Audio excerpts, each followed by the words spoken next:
প্রফেশনটাকে তো ইনক্লুড করে হচ্ছে আপনার ম্যানার, আপনার এটিকেট। তারপরে আপনি আপনার অ্যাপ্রোচ, আপনি কতটুকু পড়াশোনা করেন, আপনার মানে কিন্তু ওভারঅল আপনার ড্রাফটিং ওভারঅল সব কিছু মিলে তো আপনাকে প্রফেশনাল স্কিল থাকতে হবে। আপনি কীভাবে আদালতের সামনে অ্যাপ্রোচ করবেন, অ্যাপ্রোচ করছি।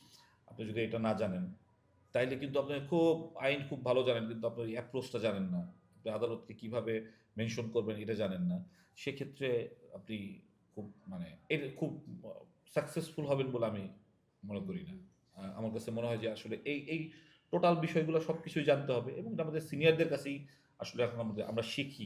আমি শিখছি আমাদের সিনিয়রদের দেখে, আমাদের সিনিয়রদের অ্যাপ্রোচ, আমাদের সিনিয়রদের আ সাবমিশন এইসব দেখেই আমি নিজেকে আপনি এভাবেই নিজেকে করছি। ডেভেলপ করেছেন।